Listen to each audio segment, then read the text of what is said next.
Welcome, everybody, to the Autonomy Unlimited AI Tools of the Week. This podcast is going to bring you the latest AI tools and technologies in a way that's easy to understand for everybody. I'm going through and really enjoying researching and testing out these new AI tools. And so I just wanted to capture that experience while there's so many new things popping up. And we wanted to, help be able to educate others. So if you're curious about AI, hesitant, against, I hope this show brings value because we're going to be talking about the philosophy and the morals of using AI, as well as, the amazing new tools and capabilities that are coming out here. But from, across the board, we're about to witness a technological revolution taking place around us. And it's already happening. I just really, caught wind just in the last few weeks of how big this tidal wave is that's coming in. So I hope you join us each week as we explore this fascinating world of AI, the good, the bad, the ugly, and hopefully you'll be able to walk away with some new tools because we'll be sharing the links in the comments below of the things that we get to highlight. And I want to welcome our guests that we have here today. We've opened this up to the Autonomy student body, so Autonomy students get to check out and join us live. But our participants today are going to be Cody Myers, Elise, and Leah. You guys want to say hi? A little bit. I don't know if you can say look. Hello, all. Hello. All right. Well, to get things going, I'm just going to jump in with one of the biggest things I saw this last week. This is massive. Adobe Firefly has just released its new suite of tools that are coming out. And what is coming is going to completely revolutionize the service industry, content creators, their ability to create things that they actually want or that they could, anything they can possibly dream up of. And so I'm going to showcase this video and we'll be able to check this out, and then I'll show you their site. But check this out.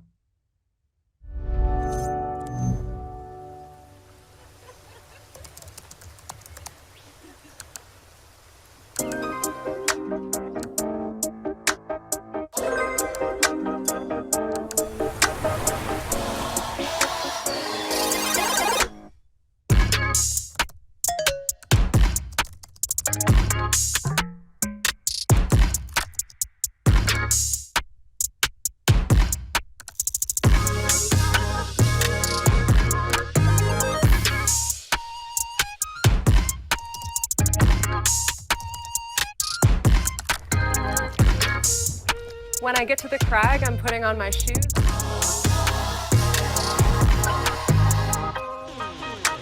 I get to the crag, I'm putting on my shoes, I'm popping up, and then I'm excited to get on the wall, but when I get on the wall, I'm focused.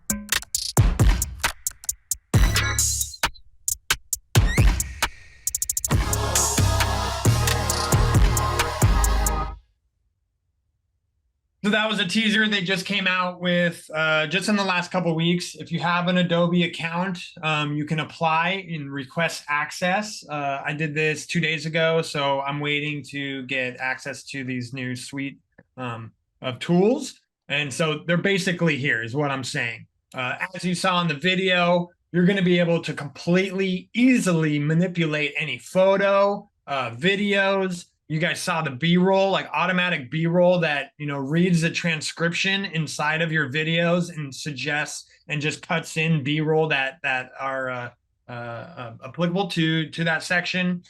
So, oh my gosh, this is going to completely just change the game of how we create content. Cody, what are your thoughts? This is the first time you've seen this, right? Oh yeah, it was the first time I saw it, and my immediate thought was, is there going to be something that's attached to DaVinci Resolve instead of Adobe? Because I'd rather not have to learn a whole new editing suite. But just the amount of stuff that you're just able to do easily now. It just kind of boggles my mind. The one question I have is like it's doing these edits in the Adobe Premiere. It's not just creating a finished product, it's creating the edits in the timeline, right? Right. So like live while you're working on it, you're just describing exactly what you need. So, I mean, even if you need to ditch, the one you're using and to try this one out, Adobe's the biggest on the planet. So they got the resources to produce this stuff, to be ahead of the game and dominate the market with these tools. And so the cool thing, the good thing is, it's never been easier to learn these tools, right? Now all you got to need to describe all you need to do is describe what you're looking for. You don't have to spend a half hour looking up tutorials on how to actually find the option to do the shortcut to perform the task. You're able to just do these things, from the hip. So it really boils down to, your imagination and the ability of, can you communicate what it is that you're trying to do? So pretty exciting. Everybody, you're going to have to go check this out for yourself. I caught wind of it on Wednesday and immediately signed up for it because I want to play with these tools. They're pretty amazing to be able to just go through and, I saw one person who showed a picture of a busy street and you're able to literally remove all cars on that street to make it just an empty street afterwards. So movie industry, this is going to just have a huge effect all across the board. All right. Next thing I want to show off, and then I'll hand it off to Elise to talk about her the way she's used AI tools this last week. This is called Chat PDF. There was another one I was checking out called let's see, what was that one called? I just discovered this one yesterday, and it's got a much cleaner function to doing this. But basically, what it is, you connect your ChatGPT, your API code up to it, and then you can just drag and drop any PDF here. This is the RAND Corporation, the Future of Warfare in 2030. You drop it in, and it will then give you a summary, and then give you some prompts of what to ask it. And essentially, I can now use ChatGPT to scan the whole, or it scans it, and now I can ask questions about it. So, give me a description of trends coming soon.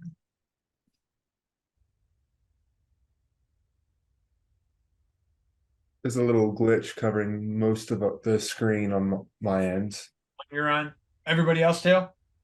Let me try and do this. Is that better? Yes. Oh, and now it's back.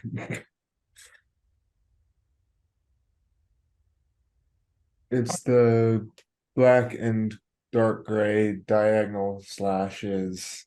Let's see if I can do it this way. All right, so essentially you can see me just asking it details, and it's very powerful because it can scan, I think, up to 1,000 pages. So a huge ass PDF, scientific, medical, papers. You can ask it questions and ask. You can tell it to, give it to you in simple terms. How would you describe this scientific paper to a 10-year-old? And it will translate it into means that are very easy. So again, that's chatpdf.com. And this one didn't even have to connect to your own API. So that seems like it's just ready to go. So again, massive information dissemination that's available to everybody. Now, quick news about OpenAI. They just released a new research paper, and coming soon. They didn't have an exact date, but they're going to be expanding the tokens available per request. Right now, it's at, I don't know, 2,500 tokens. But essentially, I keep hitting the limit. I transcribe YouTube videos, and so sometimes it'll say you've maxed out on your tokens is like the error that we'll have. Soon they're going to be coming out, and it's going to be like in the millions of tokens available. And they said in the research paper that essentially the whole series of Harry Potter will be able to be uploaded all at once to be able to be scanned. Like that amount of information of what 12 Harry Potter books at a time. So the window of what is going to be able to disseminate in one go is drastically about to explode, which pretty much, that's a pretty big size to tackle any type of data set. Elise, you want to talk about how you use your AI tools this week? Yes, absolutely. There's a car trying to go up my hill, so I'm gonna wait for that to clear. All right. Okay. All right, so I'm gonna do a screen share. Is my screen share on? That let me go. Yay. Okay, so to start with, we transcribed a video that needed a little bit of zhuzhing up. So transcription on Otter AI, and this is basically the timestamp of all the areas of that video. I'll set this up. So we have a client. He came in and gave a presentation. He gave the presentation on his phone, and it had like the replace the background filter on it, and it was very distracting. While he basically just kind of streamlined information that he knew for about 45 minutes, and it wasn't the best way to absorb the information. So I asked Elise, like, hey, can you spruce up this presentation? And what did you do? Yeah. So yeah, basically after the transcription, was looking at like large chunks of text, because with ChatGPT, it is limited in how much it can like input and output at once. I think it's like a word count or something like that. And anyways, we also needed to make sure like the slides matched the text and that it wasn't like these overwhelmingly large slides. So I took this this transcription and just copied a large portion of it, and then I put it in ChatGPT and basically got these summaries, which then from the summaries I knew where the timestamp was, where it started, and then where the next one started. So then I could create an actual presentation. And I did this in Canva. This was on the microwave radiation warfare. As you see, I put like the timestamps down there based off the transcription that I had. But with Canva, I've always just done this manually, where I'm creating presentations and just designing it myself. But recently they came out with a new design tool, which gives you a really nice basic formatting. So basically I could just put all of this text in here, right? And then it would, and a picture on the page. And then as long as it's not overloaded, it has to have like, I think 2 elements. So that means like this is an element, this is an element, this is an element. So you can like combine that into one group, or just have it one paragraph and then break it up later. And then going into the design, now they have this cool thing called layouts. It's a beta, but it's basically rearranging everything for you into a nice presentation, which then I like made edits to and changed to fit like a little bit more what they're talking about. But I found some really good, like slides in there, and I could, like basically just have everything rearranged all like very quickly, based on those slides. They would even give me some graphics in the background. Let's see. It was suggesting those? It was suggesting, no, I chose all the images.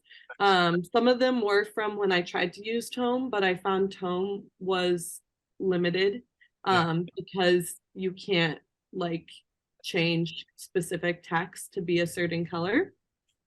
But it gave me like this layout right here. So like that's really nice and streamlined, that like then I'm just changing the text color, I'm adding whatever image I want. They have this fun shape here. and then some of the graphics. And then basically I had a larger template to like work with. And it was, you know, just organizing everything on the page that way I didn't have to be moving everything around and just like, you know, doing it all myself manually or like copying a template that I created, and it just like organized it immediately. Did this take you like from kind of start to finish? She did the transcription, she did the slide design, and then she was able to toss me the slides with the timestamps down below, as you see, to then go to editing. How long did that take you? So for this project, it took me a little bit longer than probably normally would, because I was playing with so many different types of tools. At first I was trying Tome, and I couldn't get the transcriptions right because I had the free trial of Otter. And so there was like, and I had to like clip the videos because I could only upload 30 minutes. So there were some limitations that ended up eating up probably an hour of time. Yeah. But it took me about 3 hours, 3.5. Research, execution, and then toss it over to me. And it'd be nice if you had a little mini course to show really the step-by-step on how you did that. Because here's the end product that we're looking at, right? You can see the video, and, you know, it was distracting, you know, the filter going in and out like that with the background. So just staring at that, listening to some dense information for 45 minutes wasn't the best way to communicate, you know, the information. So what Elise was able to do and provide these nice looking slides for you to be able to, you know, visually look at what he's saying, as well as, you know, take some of that information off of the screen while you're listening to the in-depth conversation, really, you know, 10x the value of this presentation from what it was. So I look forward to seeing your mini course, Elise.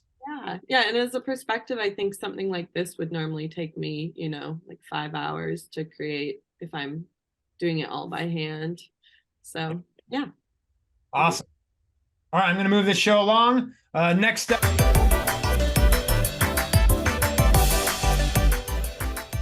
this is AI generated video that came out on Midway. Midway is the platform that does this. You basically give it text and it will then start changing things. There's some very like horrific videos out there of what else it's doing, like involving, you know, pizza commercials and things like that. It was really hard to look at. There's a new one other than the one that came out a couple weeks ago. This I thought is pretty fascinating, and you know, this still has a long ways to go, but you know, this is pretty cool, and it's coming along nicely. And if you want to go, Runway, not Midway, runwayml.com is how you go there, and you can start playing around with it and get inside and start producing some cool things like that. Leah, what have you been contemplating as far as, you know, the ethics and morality of AI? What's new? Essentially, Joshua, I wanted to bring out some ethical points about AI and point out that an artificial intelligence, again, is not an artificial consciousness. The Terminator didn't want to kill John Connor. He was programmed to kill John Connor. Skynet was programmed to do all of the different, extermination type of services that it was doing, right? Because AI, artificial or automated intelligence, will only ever be as moral or amoral as the programmer.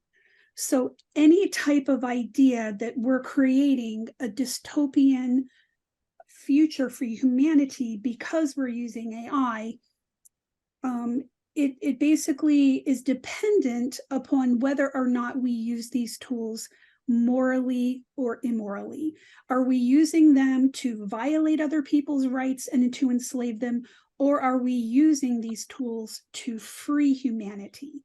Are we taking the process Elise just showed us, and are we creating presentations stronger, faster, better to spread truth, freedom, natural law to the world? Right? Are we 10 timesing all of the things we're doing for the benefit of humanity? Or are we creating things that are going to automatically try to take away their rights? So it all comes down to the programming of the human. The human consciousness is the only conscious element involved in programming automated, and I'm going to air quote, artificial intelligence, because there's no consciousness within it. So, we can use all these tools for our benefit, and we can create that world where all of these tools serve us and we use them ethically, or we can create a world where we create terminators to come after people who are fighting for freedom. So it's, that's the choice we have to make. Leah, is that going to happen if all the liberty-minded people choose not to interact with AI? Absolutely not, because what's going to happen is that all of the people who are programming these tools are going to get them to a point that we don't understand them and we don't know how to use them. And then we will be at their mercy even more than we are now. So we need to learn these tools. We need to learn, just like the printing press. Had we not been able to put the books that we wanted to put on the printing press and get them out there, we would only be reading what they gave us. Right? So it's the same thing. We need to take these tools, we need to take advantage of them, use them, learn them, and create the world that we want with them, because they're going to be here.